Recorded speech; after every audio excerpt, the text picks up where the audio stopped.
ని కోల్పోయాడు.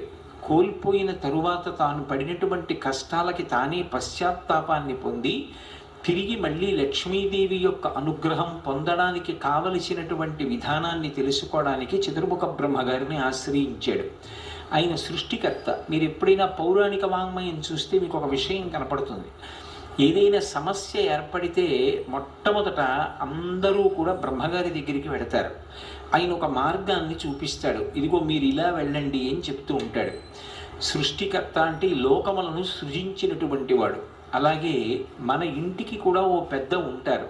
ఒక సమస్య ఏర్పడినప్పుడు ఆ ఇంటి పెద్దని ఆశ్రయించి వారు ఇచ్చినటువంటి మార్గదర్శనంలో మనం ప్రవర్తించగలగాలి. అది గుణములను కలిగి ఉండుట అంటే వారి మాట మీద ఒక విశ్వాసం, వారి మాట మీద ఒక గౌరవాన్ని ఉంచడం, వారికి పెద్దరికాన్ని ఇవ్వడం. అంతేకాని వయస్సుని దృష్టిలో పెట్టుకుని కేవలం ఏదో యాంత్రికంగా ఒక నమస్కారం చేసి వారి మాట తిరస్కరించడం కాదు. వారు అనుభవంతో చెప్పినటువంటి మాటకి ఒక ప్రాధాన్యత ఇచ్చి పరిశీలించగలిగినటువంటి అధ్యవసాయంతో కూడుకున్నటువంటి బుద్ధిని కలిగి ఉండేటటువంటి స్థితికి వినయము అని పేరు. అటువంటి స్థితిని పొందాలి. అందుకే బ్రహ్మగారిని వెళ్ళి అడుగుతారు. బ్రహ్మగారు శ్రీ మహావిష్ణువుని ఆశ్రయించమన్నారు. వాళ్ళందరూ శ్రీ మహావిష్ణువుని స్తోత్రం చేశారు. మీరు జాగ్రత్తగా గమనిస్తే అనేక సందర్భాలలో అసలు శ్రీ మహావిష్ణువు దర్శనమివ్వరు, ఆయన వాక్కు వినపడుతుందంతే. ఈ సందర్భంలో ఆయన ఒక మాట చెప్పారు. పోగొట్టుకున్నటువంటి లక్ష్మిని తిరిగి పొందాలి అంటే క్షీరసాగర మథనం చెయ్యాలి. ఆ క్షీరసాగర మథనం చెయ్యాలి అంటే దానికి కొన్ని సంభారములు కావాలి. ఆ పాల సముద్రంలోకి పట్టుకెళ్ళి అనేకమైనటువంటి లతలు, ఓషధులు మొదలైనటువంటి వాటిని నింపాలి. తర్వాత మందర పర్వతాన్ని కవ్వంగా చేసుకోవాలి. వాసుకుని తీసుకొచ్చి తాడుగా చుట్టాలి. ఈ ప్రక్రియలో నేను మీకు సహాయపడతాను. ఈశ్వరుడి యొక్క సహాయం లేకుండా అసలు ఏ కార్యమూ నెరవేరదు. ఇది బాగా జ్ఞాపకం పెట్టుకోవలసినటువంటి విషయం.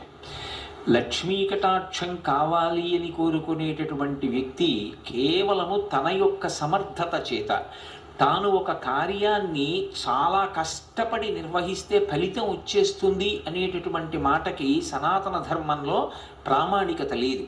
అందుకే సుందరకాండలో సీతమ్మ కూడా ఒక మాట చెప్తుంది. కచ్చిదాశాస్తి దేవానాం ప్రసాదం పార్థివత్మజ కచ్చిత్ పురుషకారంచ దైవంచ ప్రతిపద్యతే అంటుంది. పురుషకారమునకు దైవము యొక్క సహాయము తోడు కావాలి. నేను నా వంతు ప్రయత్నం నేను చెయ్యాలి. కానీ ప్రయత్నం చేసేటప్పుడు ఒక్కటి జ్ఞాపకం పెట్టుకోవాలి. 99 పాళ్ల నా ప్రయత్నానికి ఒక్క పాళ్ళు భగవంతుని యొక్క అనుగ్రహం కలిసి రాకపోతే ఆ కార్యము నెరవేరదు. అందుకే భగవద్భక్తి అనేటటువంటి మాటకి అంత విశేష ప్రాధాన్యత ఉంటుంది.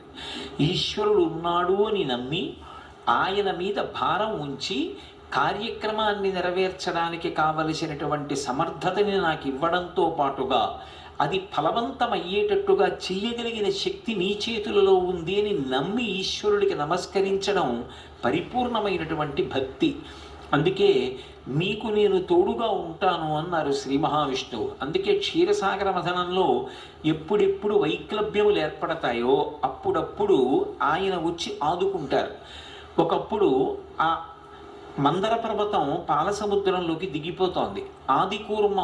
ఆదికూర్మమై వచ్చి నిలబడ్డారు.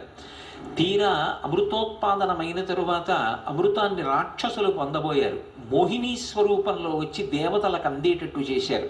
మనం ఈశ్వరుణ్ణి నమ్మి ప్రయత్నాన్ని ప్రారంభం చేస్తే ఆ ప్రయత్నంలో మన చేయి దాటి జరిగేటటువంటి పరిణామాలని ఈశ్వరుడు దిద్దుతాడు. దిద్ది దాన్ని ఫలవంతం చేస్తాడు.